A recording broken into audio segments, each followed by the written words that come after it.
எல்லா புகழும் இறைவனுக்கே. அஸ்ஸலாமு அலைக்கும். நான் சுல்தானா பர்வீன்.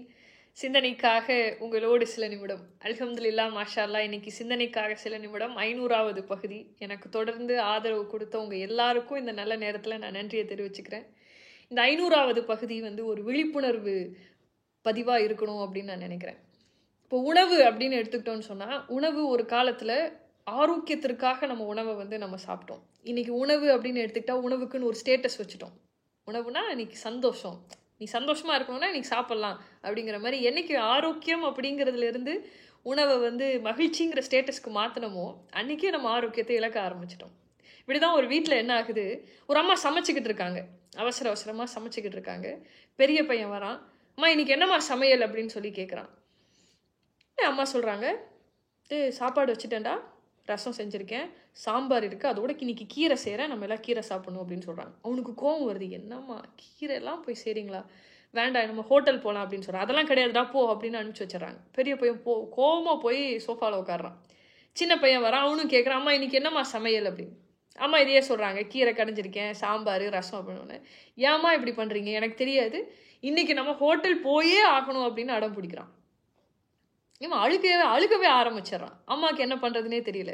இப்போ அப்பா என்ன இங்கே சத்தம் அப்படின்னு கேட்கும்போது, இங்கே பாருங்கள் நான் எல்லாமே சமைச்சு வச்சுட்டேன், ஆனால் இவங்க ஹோட்டல் போகணுன்னு சொல்கிறாங்க, நான்லாம் வரமாட்டேன், ஏன்னா இப்போ இதெல்லாம் வேஸ்ட்டாக போயிடும் அப்படின்னு அம்மாவுக்கே உண்டான அந்த பொறுப்போடு அவங்க பேசுகிறாங்க. அப்பா இவங்க 2 பேரும் அடம் பிடிக்கிறத பார்த்துட்டு, சரி இன்னைக்கு ஒரு நாள் நம்ம போவோம் அப்படின்னு சொல்லி ஹோட்டலுக்கு போகிறாங்க. போகிற வழியில் அவன் சர்ச் பண்ணுறான், எந்த ஹோட்டலுக்கு போகலாம்.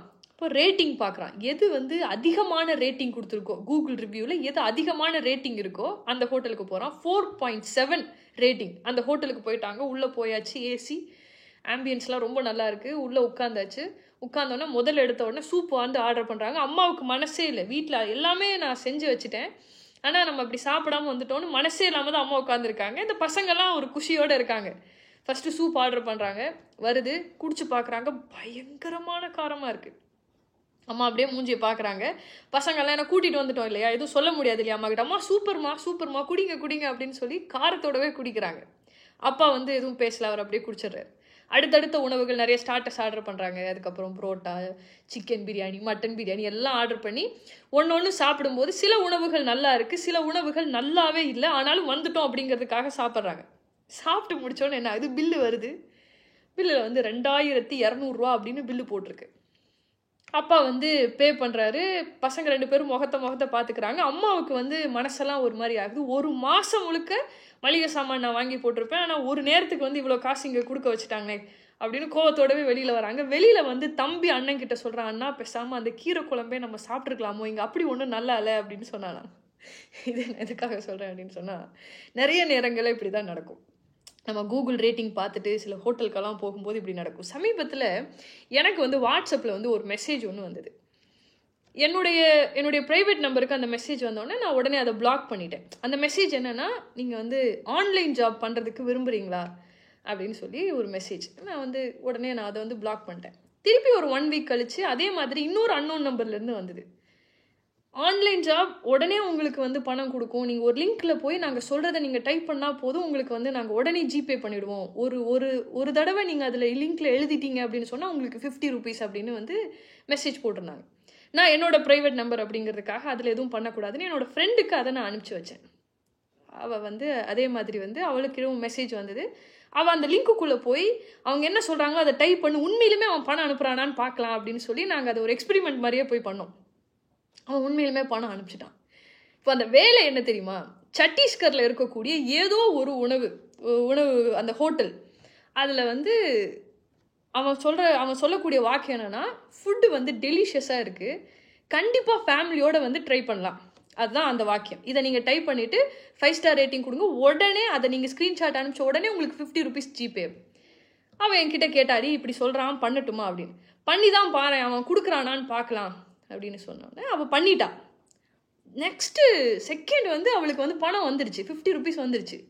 எனக்கு அவள் சொல்கிறா இந்த மாதிரி வந்துருச்சுடினா, சரி மறுபடியும் அவன் ஏதாவது டாஸ்க் கொடுக்குறானான்னு பாரு, ஏதாவது கொடுத்தானா பண்ணுடி அப்படின்னு சொல்லி கிட்டத்தட்ட 9 டாஸ்க் பண்ணியிருக்கா. எல்லாத்துக்குமே அவளுக்கு பணம் வந்துருச்சு. கிட்டத்தட்ட 300 ரூபாய்க்கு மேலே அவள் சம்பாரிச்சுட்டே என்கிட்ட சொல்கிறாடி, இது ரொம்ப நல்லா இருக்குடி அப்படின்னு சொல்லி. நான் சொன்னேன், இதோட பிளாக் பண்ணிவிடு.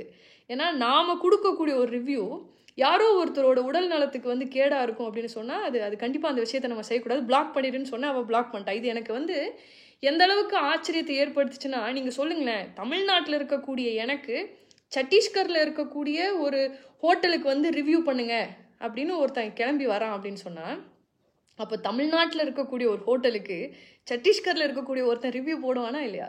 இன்றைக்கி நம்ம எல்லாருமே இந்த மாயையில் தானே மயங்கி இருக்கோம். இந்த ரிவ்யூ 4.7 ஸ்டார் கொடுத்துருக்காங்க, 5 ஸ்டார் கொடுத்துருக்காங்க, 4.3 இதெல்லாம் பார்த்து தான் ஒரு ஹோட்டலுக்குள்ளே நம்ம போகிறோம்.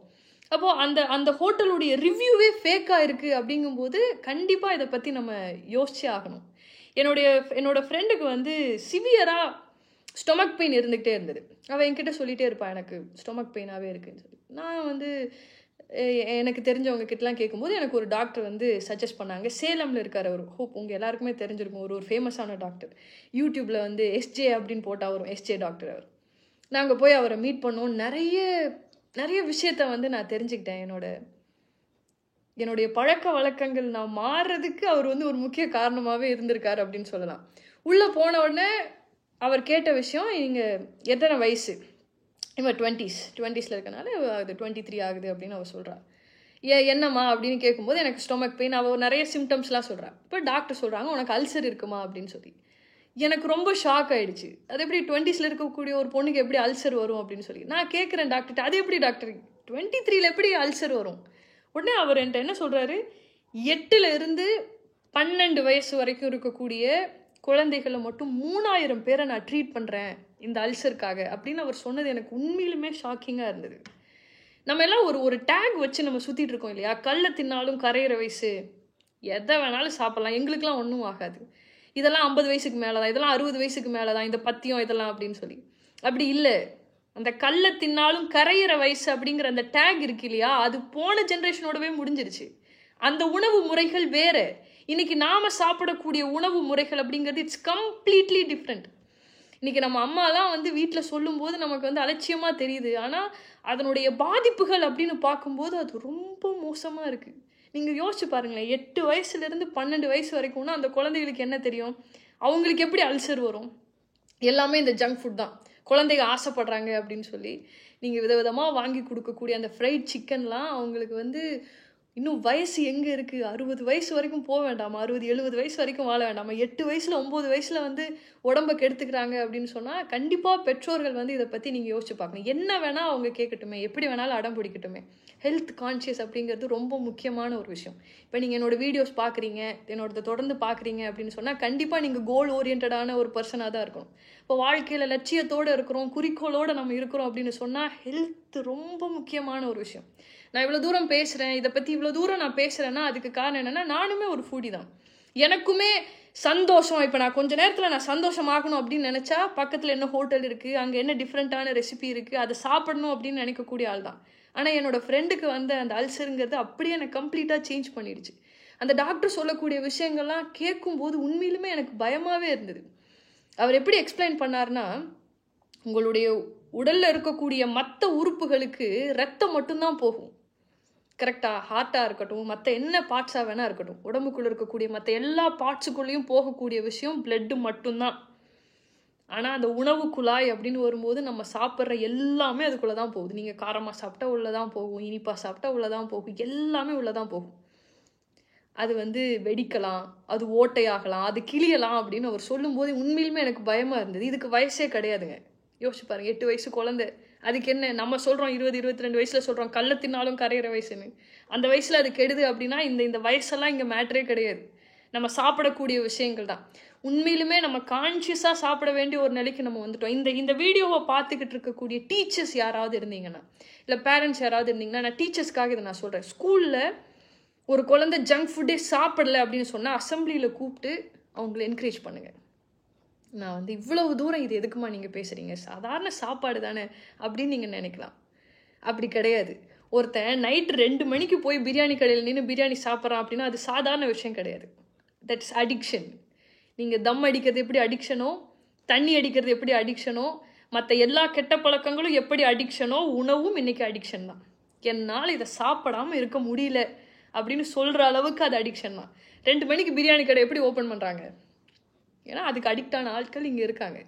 யோசிச்சு பாருங்க, 6:30 மணிக்கு மேலே எதுவுமே சாப்பிடக்கூடாதுன்னு சொல்கிறாங்க. சாயங்காலம் 6:30 மணிக்கு மேலே உங்களோட உடம்புக்குள்ள எதுவும் போடாதீங்க, எந்த டாக்டர்ட்டையும் போக வேணான்னு சொல்கிறாங்க. ஆனால் நைட் 2 மணிக்கு நம்ம பிரியாணி சாப்பிட்றோம். நம்ம மனசு கேட்குது, நம்ம மைண்ட் நீ இதை சாப்பிட்டாகணும், இதை நீ சாப்பிட்டனா தான் இப்போ நான் நார்மல் ஆவேன் அப்படின்னு சொல்லும்போது நம்ம அதை செஞ்சே ஆக வேண்டிய கட்டாயத்துக்கு நம்ம போகிறோம். அப்படி அல்ல, உடம்பு அப்படிங்கிறது ரொம்ப அவசியமான ஒரு விஷயம். தயவு செஞ்சு இதை பற்றி நீங்கள் யோசிச்சு பாருங்கள். அஸ்ஸலாமு அலைக்கும்.